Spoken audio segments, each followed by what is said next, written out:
Kadalasan ay mahilig po tayong magkumpara ng mga bagay-bagay. Para sa atin, tinitignan nating maliit na bagay yung mga bagong panimula o mga bagay na sa tingin natin ito po ay maliit. Minsan, meron po akong kasamahan sa Makati Hope Christian School noong araw. Nasa student center ako. Siya ay isang pastor. Itong pastor na to, dalawa silang magkapatid na pastor. Ang kamangha-mangha sa buhay nilang magkapatid na pastor ay yung kanilang ama, nasa panahon na yon ay 65 years old na, nagpastor din. Biruin nyo, sa edad na 65 years old, pastor na yung dalawang anak at may mga pamilya na. At itong nagpastor na to ay dating negosyante. Siya ay taga La Union, La Union, no. Hindi ko alam kung kilala mo, pastor, yung si Arsenio Chan Jr. ng Phoebias. Arsenio Chan Jr. ng Phoebias.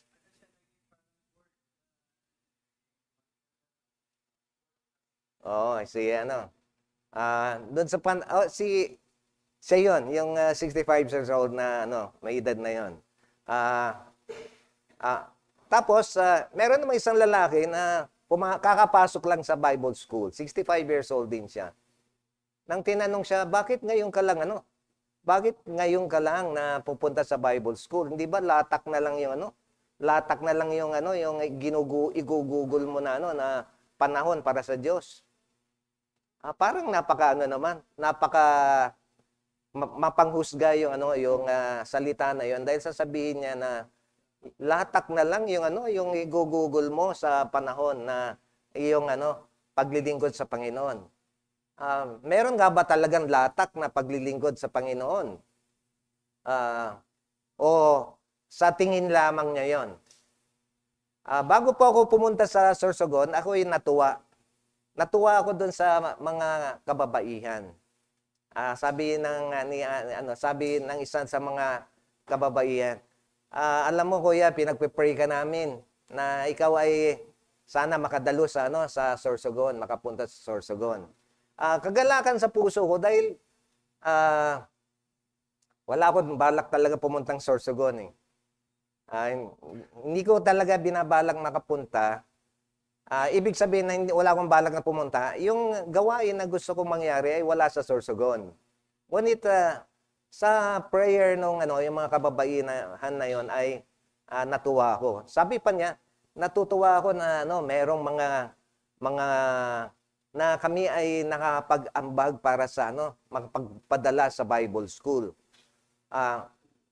Sa kanilang edad na yon ay hindi mo akalain na meron pa silang mga mithiin na nais gawin para sa ating Panginoon. Kaya mukhang wala sa edad, wala sa maiksi ng panahon, kundi kailangan yung meron lang taus-pusong paglilingkod sa Diyos. May narinig akong isang quotation, sabi, paraphrase na lang tong quotation na to.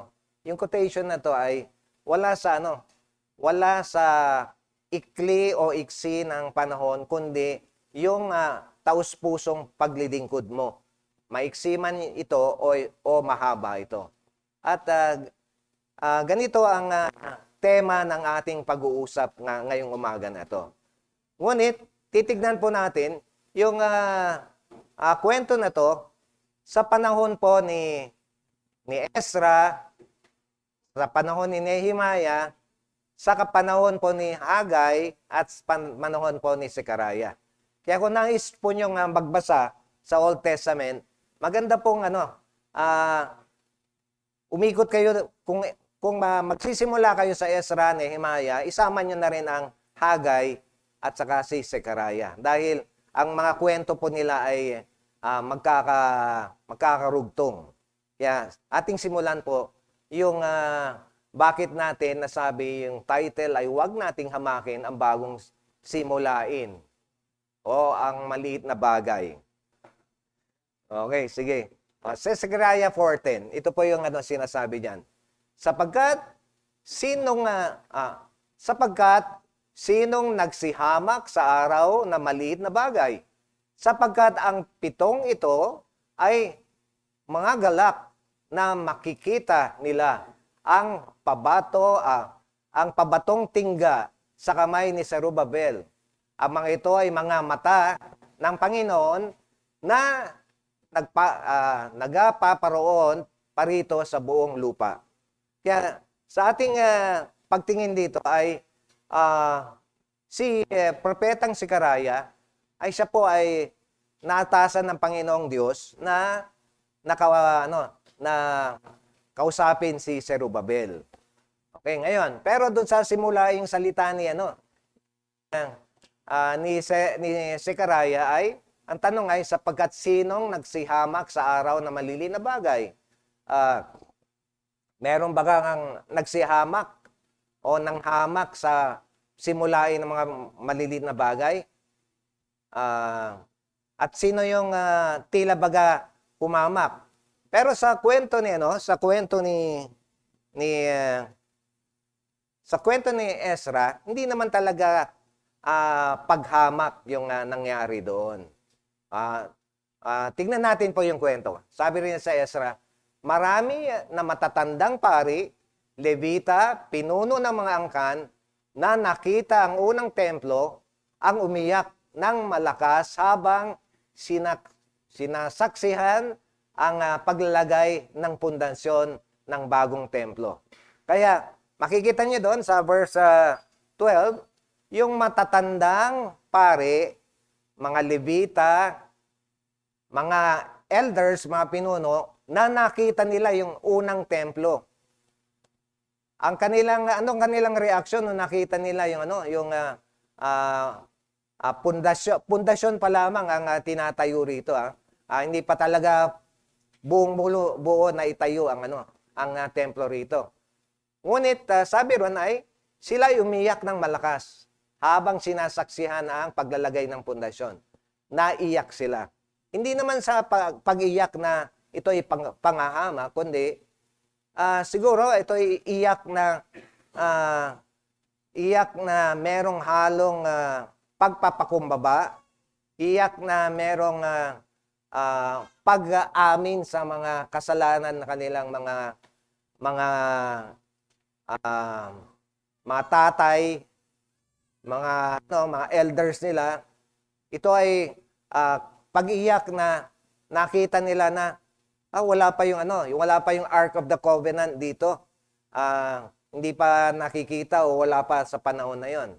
Kaya nung sila ay nagkatipon-tipon, ang mga ang mga bagong mga citizen ng mga Israelites ngayon, na mga citizen na mga Israelita na naipanganak sa Babylonia, sila ay nagalak, natuwa sila na muli ay sila po ay makapagbigay ng kanilang alay sa Panginoon. At kaya yung mga bagong sibol ay nagalak, tunay ang kagalakan. Ang mga matatanda at mga lumang Levita, sila ay naghalo ng tuwa at naghalo rin ng lungkot sa nakita nila.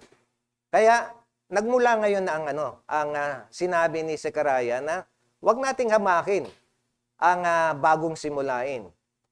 Bagamat ito ay bagong simulain na sa ikalawang pagkakataon itatayo muli ang templo, bagamat ito ay maliit na simulain, ay hindi nararapat maliitin. Hindi nararapat hamakin o hindi nararapat tignan ng maliit na bagay. Okay? Ngayon.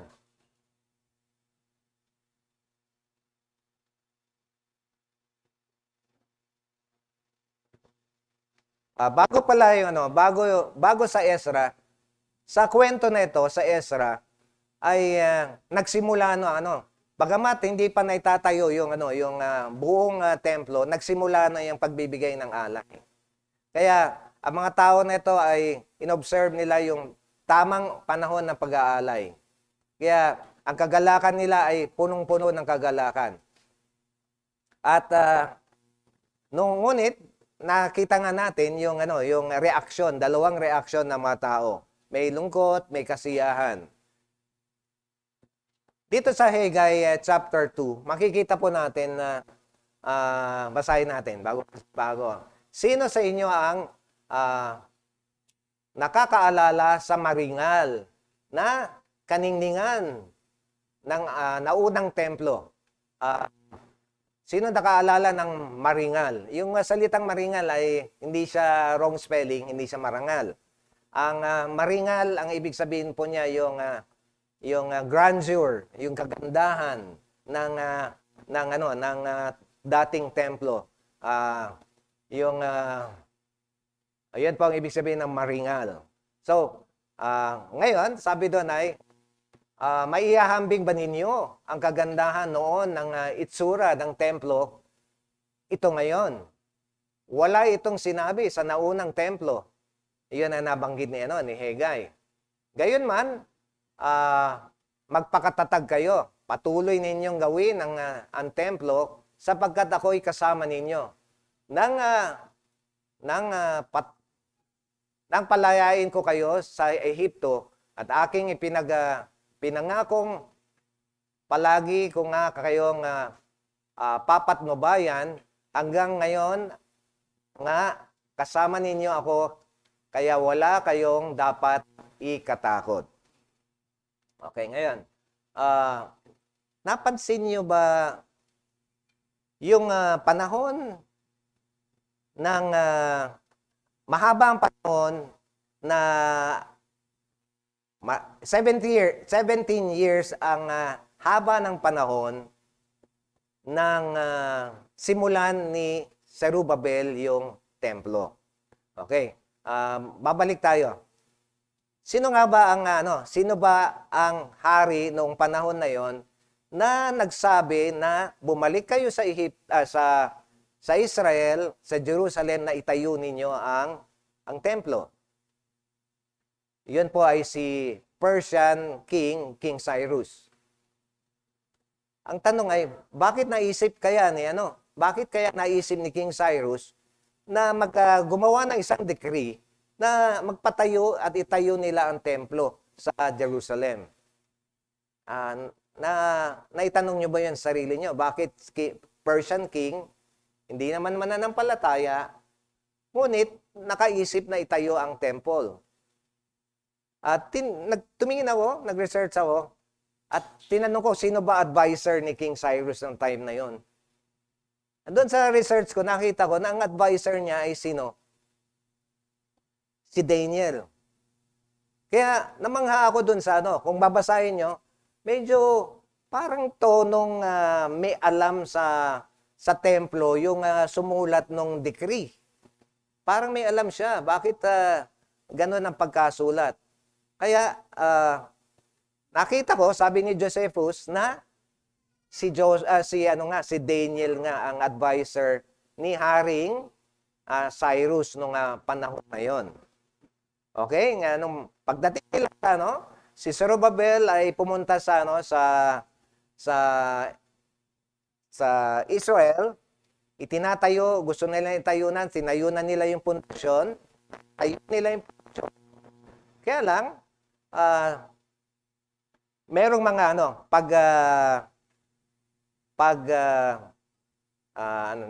opposition, may mga opposition. Ang opposition na yan ay mga governor ng vicinity ng Jerusalem. Ayun. Tapos sa mga kasamahan ni Shimshai. Ngayon, ang opposition na yon ay pero bago ang opposition, meron nais nilang gawin. Ang sabi nila, nais nilang sila ay sumama na magtayo ng templo. Dahil sabi ng mga Samaritano na nandun, ay sumasamba rin naman sila sa Panginoong Diyos. Itong mga Samaritano, tinatawag nating Samaritano sila dahil mixed breed sila. Sila ay mga iba't ibang lahi. sila ay Persian, iba Babylonian, iba merong Elamites, iba-iba ang lahi po nila. Na-mix na sila doon sa mga remnants na iwan sa Israel. Kaya mixed race sila. So hindi na sila pure race sa panahon na 'yon. At alam po natin ang unang nagtayo ng templo ay si Haring Solomon. Kaya lang ang naghanda ng mga bagay-bagay para itayo yung templo ay si Haring David. Kaya kung yung grandeur at saka kagandahan ng templo na yon ay matagal na hinanda ni David yun dahil gusto nga sana ni Haring David na magtayo.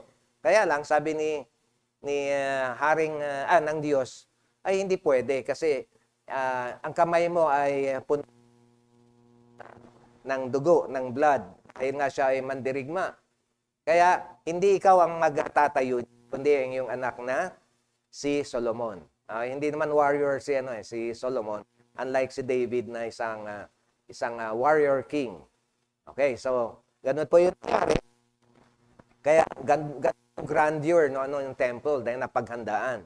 Samantalang ito, anong ma-expect mo sa templo na ito ay hindi siya talagang napaghandaan.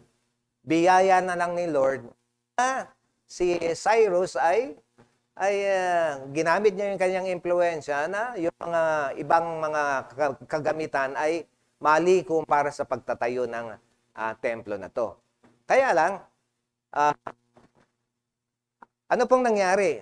Nagpatuloy ba yung pagpatayo ng templo?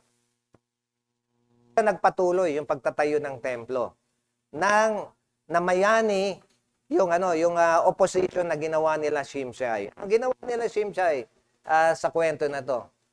Gumawa sila ng sulat sa time na to patuloy yung opposition starting from the time of Cyrus, sa time ni Ahasuerus, sa time ni Artaxerxes, at maging sa first year ng time ni King Darius. King Darius, kaya medyo mahaba. Kaya hindi tuloy-tuloy yung pagtatayo ng templo na ito. Ganun pa man, gumawa ng kwento itong sila Shimshai at sinabi nila dun sa kwento, at sumulat sila kay King Artaxerxes. Ang sabi nila, may history itong bayan ng Israel. Sila ay mga taong mapaghimagsik. Sila ay at pagka naitayo ang templo, siguradong mawawalan ka na ng tax. Mawawalan ka na ng tax. Nakinig si Artaxerxes. Kaya nahinto yung temple. Ilang years nahinto? 16 to 17 years. Kaya dumating ngayon si Haggai. After 16 or 17 years, dumating na si Haggai. Ano nang kwento ni Haggai ngayon? Sabi ni Haggai, kayo mga Israelita, minamabuti pa ninyong itayo ang inyong mga bahay at pinabayaan nyo ang bahay ng Diyos. Alam nyo ba, kaya hindi kayo mga kumikita? Alam nyo ba na ang inyong mga bulsa ay parang isang bulsa na ang inyong yaman ay butas? Ang inyong mga basket ay butas siya. Kaya kahit anong sipag nyo at pagkita nyo ng pera, lumulusot lang yon. Anong dahilan? Dahil nalimutan nyo nang itayo ang templo ng Panginoon. Samantalang inyong mga bahay, pagkaganda-ganda, ngunit ang templo ay nakatiwangwang lang. Nasa pundasyon lang. Kaya ganun ang tema ni Haggai. At dahil dito, inatasan ng Panginoong Diyos sa pamagitan ni Prophet Haggai at Prophet Zechariah, muli na ninyong itayo ang templo. At nabuhayan ngayon yung loob ni Zerubbabel at ni Joshua na pare. Nabuhayan sila ng loob at ginawa na nila at sinimulan nila muli yung pagtatayo ng templo. Kaya lang, meron ulit opposition. May opposition na naman. Ngunit, ang kagandahan ng opposition na to ay very objective siya. Unlike yung first opposition, ay talagang may galit, dahil may inggit, dahil nga ay ayaw nilang pagbigyan na sumama sila sa pagtatayo ng templo. Kaya gumawa lahat ng sila ng paraan para hindi matuloy yung pagtatayo ng templo. Pero sa pangalawang pagkakataon, itong opposition na to, very objective siya. Ito si Governor Tatenay. Sinabi ni Governor Tatenay, nakita ni Governor Tatenay yung pagtatayo ng templo. Tapos kinausap niya sila Zerubbabel, bakit na kayo nagtatayo ng templo? At sabi niya, nila Zerubbabel at nila Joshua ay dahil inatasan kami ng aming Panginoong Diyos na itayo itong templo na to. At basahin niyo na lang yung karugtong ng kwento. Tapos nag-report ngayon si Governor Tatenay kay Haring Darius. Si Haring Darius. Question, sino kaya ang advisor ni King Darius at this time again? Si Daniel na naman. Nung sumulat si Tatenay kay Haring Darius ay nangyari po doon ay hinanap sa Medes yung letter na ginawa ni King Cyrus na payagan sila na magtayo ng templo. At nakita nga, bakit kaya hindi natabunan yung letter na yon? Bakit hindi nabinbin yung letter na yon? Sa tingin ko dahil na rin siguro dahil sa bagamat walang sinasabi, sa tingin ko dahil mari sa instruction ni Daniel sa time na yon. So very close alam niyo naman sa kwento, very close si Daniel at si King Darius. Sa kwento ng Lions Den, kung yung matatandaan, nung nilagay sa Lions Den si Daniel, ay ang first na pumunta sa Lions Den ay si King Darius. Tinanong kung nanbuhay pa siya. So, ganon sila ka-close at ganon kalungkot si King Darius nung naitapon siya sa Lions Den. At ganon din siya kagalak nung makita na buhay pa si Daniel. So, si Darius at si Daniel ay muling gumawa ng letter ngayon si King Darius na ayon sa kanilang nakita na meron palang letter si King Darius, si King Cyrus patungkol sa pagtatayo ng temple. At tanong, bakit kaya hindi lumabas yung letter na ginawa nila Shimshai kay Ahasuerus? Bakit hindi kaya lumabas yun? Bakit hindi nakita sa history na merong paghihinto ng templo dahil yung allegation na mga oppositionist itong mga tao na to? Wala. Kundi very tawag doon? Positive yung pagiging governor ni Tatenay. Wala siyang halong hinanakit o ano paman.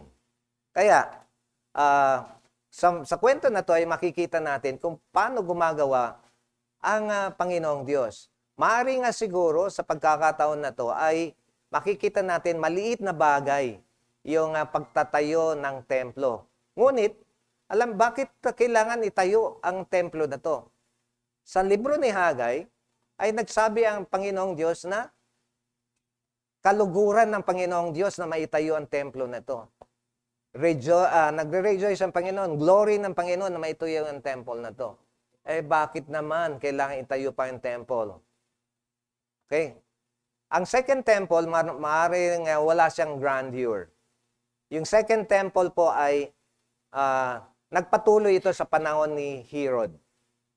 At ibig sabihin, kung Herod, ang temple na to ay na-enhance ni Herod at nasaksihan niya nasaksihan ng Panginoong Yesus nasaksihan ng Panginoong Yesus yung second temple na to.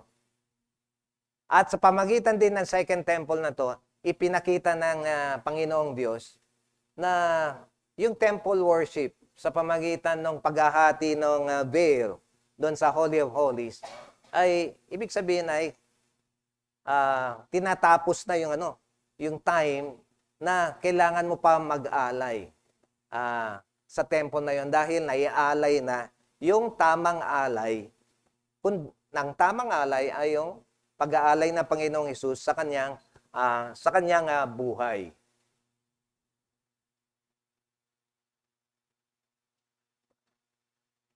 Okay, ngayon.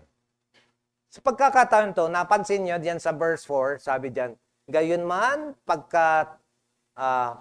magpakatatag kayo, patuloy ninyong gawin ang templo sapagkat kayo'y kasama ninyo nang palayain din kayo. Kaya, ang Panginoong Diyos sa pagkakataon na ito ay sinasabi niya na wala nang opposition na mamamayani. Wala nang opposition na magpapatuloy, kundi sa pagkakataon to, matatapos ang templo dahil ang Panginoong Diyos ay nasa kanila.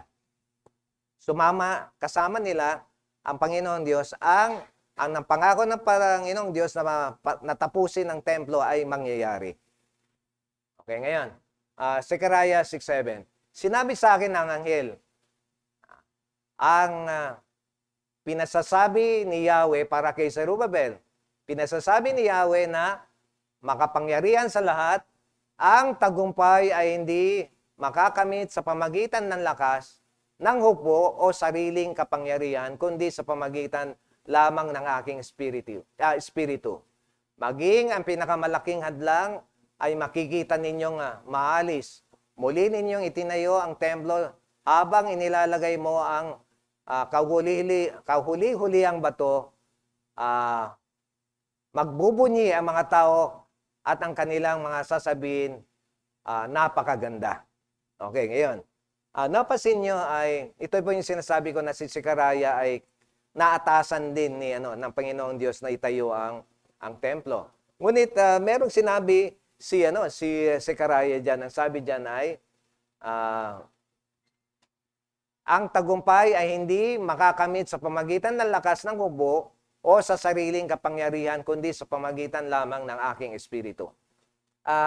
Kung titignan po natin, bago sinabi ni Zechariah ito, at bago yung kwento ni Haggai, ay nakita po natin may mga hadlang na nangyari. Pinahintulad ng Panginoon na mahadlangan yung pagpapatuloy ng paggawa ng pundasyon. Ngunit, sa pagkakataon to ay ang pinangako ng Diyos ay tatapusin na niya yung paggawa ng templo. Sa anong paraan? Ang sabi diyan ay hindi sa pamamagitan ng lakas o ano paman, kundi sa pamamagitan ng kanyang espiritu. At totoo naman talaga na ganon ang nangyari. Wala sa lakas ng tao, wala sa lakas ng nila Zerubbabel, kundi nasa banal na espiritu na gumawa sa puso ni Zerubbabel, ni Joshua, sa puso ng Haring Darius, sa puso sa Haring Cyrus, at ginamit niya ang maraming tao para mangyari mga ito. Sige, kapulutan po natin ng aral yung kwento. Yung kwento na ito, maraming pwedeng tatakbuhin kung titignan po natin. Una, bagong simulain ay dapat ipinapanalangin. Huwag malitin at huwag hadlangan. Yung bagong simulain na nangyari, nung time na tinatayo pa lang ni Zerubbabel, sino yung hadlang?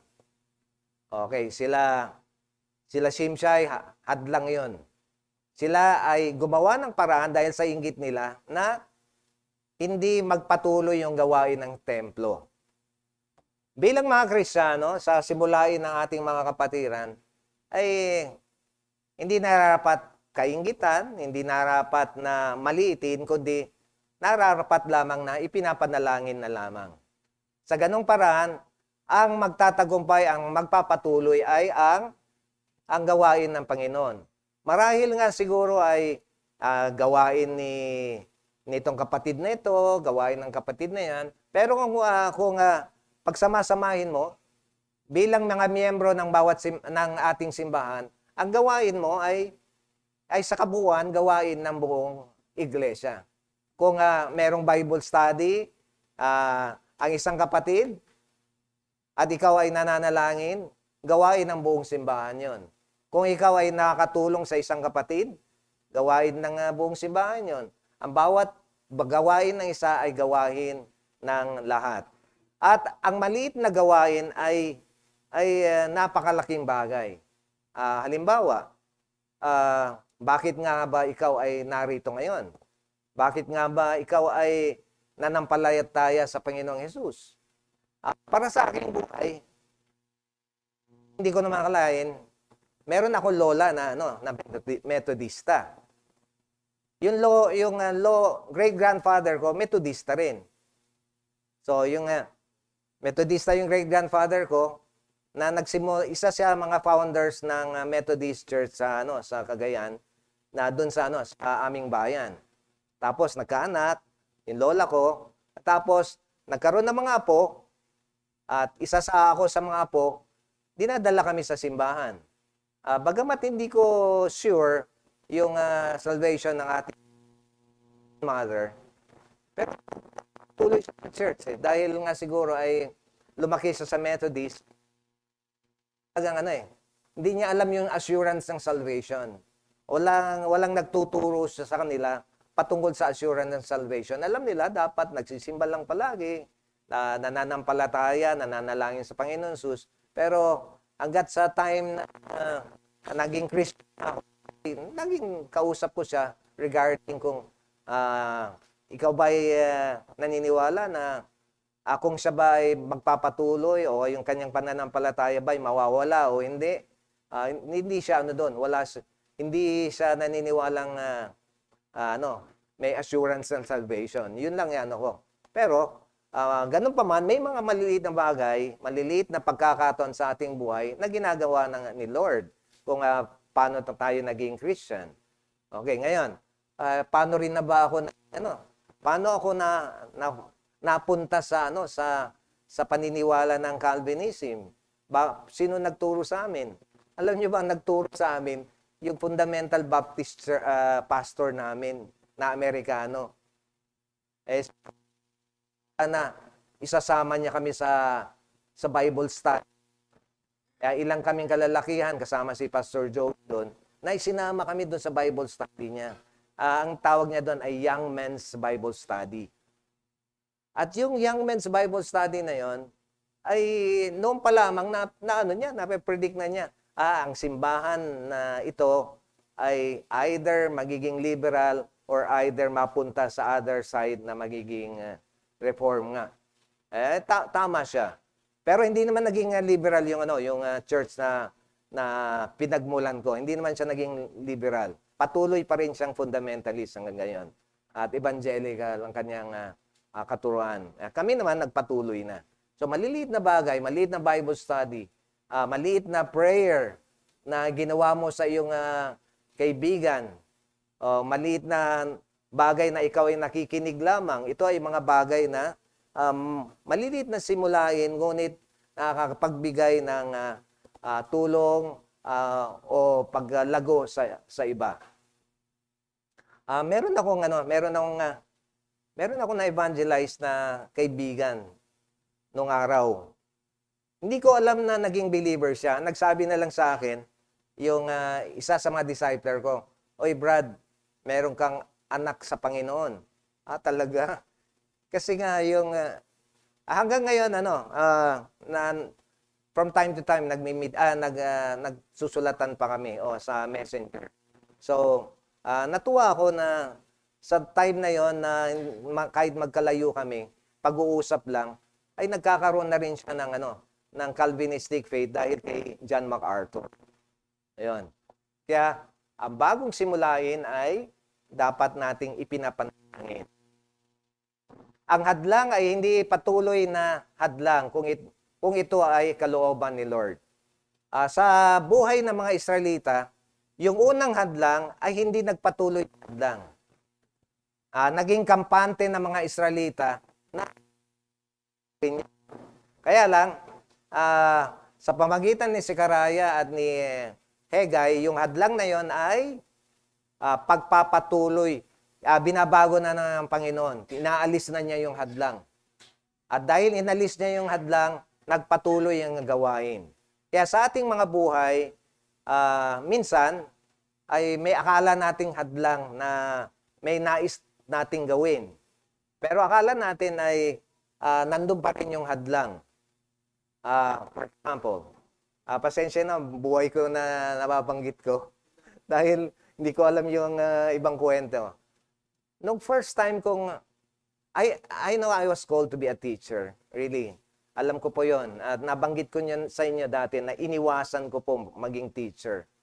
Iniwasan ko po talaga maging teacher. Kaya instead na maging teacher, nag-ano na lang po ako, nag-salesman na lang ako. Nag-salesman na lang po ako, tapos nag-salesman, kung ano-ano yung experience ko sa pagiging salesman.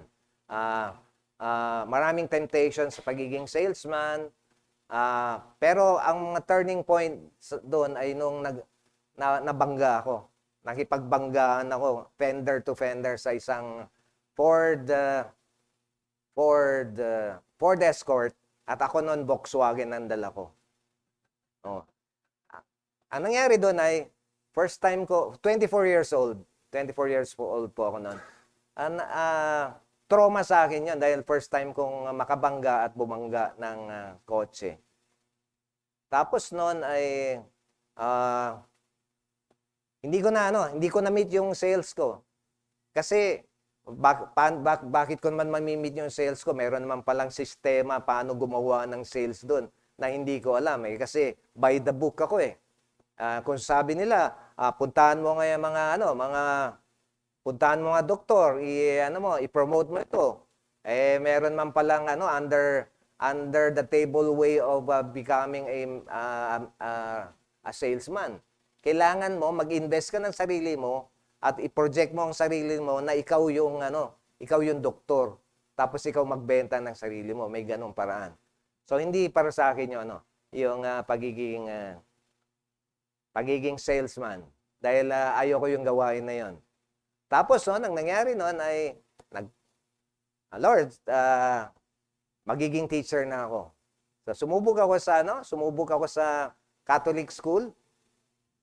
Tinanggihan ako ng Catholic school. Dito sa Santa Rosa, yung Canosa School, tinanggihan ako ng Canosa. Dahil doon pa lamang doon sa aking graduate of Union Elementary School, graduate of Union High School of Manila. Doon pa lamang doon sa kung saan ako graduate na Christian Protestant School, tinanggihan na ako dahil sabi, magiging influence ka sa mga Katolikong mga estudyante. So, doon pa lang. So, sabi ko, hindi na yata siguro pagiging teacher. Pero, pumunta ako sa isang organization na para maging teacher. English teacher ang kailangan nila. Masyadong yung English, masyadong high yung standard nila sa English. Puro sana ng mga Vietnamese. Time na yun hindi naman ako talagang hindi naman ako palasalita na English. Natuto na lang ako sa Makati Hope Christian School.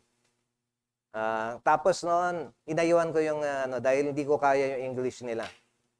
Pero ang blessing doon ay na-meet ko yung isang tao na galing ng Hope Christian, tinuro sa akin ng Hope Christian.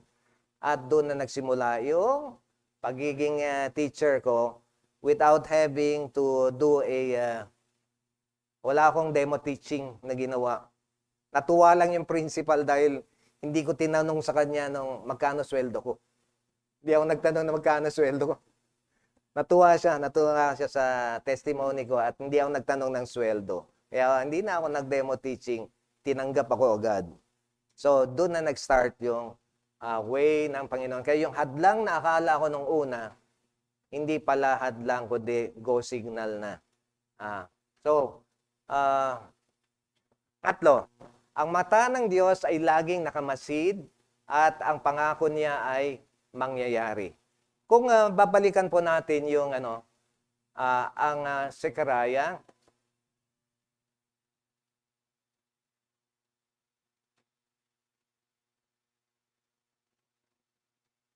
Ito. Alam niyo po, babasahin ko ulit po. Sapagkat sinong nagsihamak sa araw ng maliit na bagay. Sapagkat ito po yung nais kong itukoy sa inyo.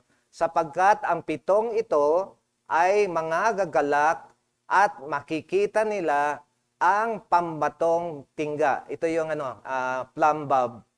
Plumb bob. Tama, yung panghulog. Pabatong tingga sa kamay ni Zerubbabel. Ang mga ito ay mga mata ng Panginoon na mga paroon parito sa buong lupa.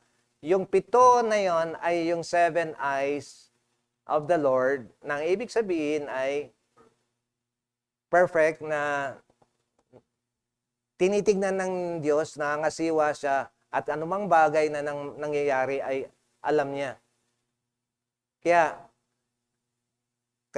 nasabi ko dito sa ang mga mata ng Diyos ay laging nakamasid at ang pangako niya ay mangyayari. Ito po yung patungkol sa providence ng ating Panginoon. Ang mga bagay na tinukoy ng Panginoon Diyos, ang kanyang will ay mangyayari kung ito ay nasa kanyang plano at sa kalooban niya. At marahil naman ay sa bawat buhay natin, may mga bagay na kalooban niya sa ating buhay. At kung ano yung kalooban niya, ito yung nangyayari. Niloob ko na hindi maging teacher, pero niloob ng Diyos maging teacher ako. Iba yung pagtuturo ibang pagtuturo ng science kaysa pagtuturo ng Bible, ibang-iba siya. Kaya doon ako tinawag. Doon na po ako tinawag. Ganun man, kung ano ang tinatahak ng ating buhay, meron pa rin talaga kaparaanan ng Diyos sa ating buhay. Espiritu ng Diyos, hindi sa ating lakas o kanino man lakas. Kaya ito rin ang tinuturo sa atin. Ang pagiging tagumpay natin sa ating buhay ay hindi talaga sa ating lakas. Lahat po pa rin ay nasa grasya ng Panginoon. Wala sa talino mo, wala sa kagalingan mo, kundi grasya sa Panginoong Diyos. Nabanggit ko one time, yung license ko ng teaching at license ko sa nursing, grace ni Lord pareho yun. Bakit grace? Hindi po ako nag-aaral nun eh. Prayer lang. Talaga grace ng Panginoon po yun. Anong naging bakit ko naipasa yung yung teacher's board? Kasi nagtuturo na po ako noon. At yung itinuturo ko, yun po ang lumabas sa exams.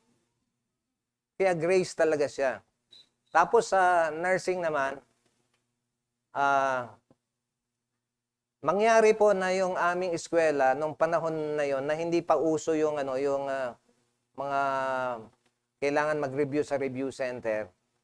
Yung aming dean ay naisipan niya na bago kami graduate ay bigyan na kami ng review. Bago graduate, requirements ng graduation. 1995 po 'yon. Kaya nakapasa po sa sa nursing. Kaya lang may hadlang bago ako pumasa kasi dapat magte-take ako ng June. Hindi po ako nakapag-take ng June.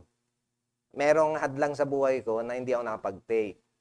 Kaya nakapag-take ako ng November, December. Hindi yung pero pumasa pa rin kahit na merong hadlang sa una. Pero iyon ang mga bagay na hindi tayo umaasa paragi sa ating lakas. Maging sa ating mga trabaho, wala talaga sa ating kalakasan.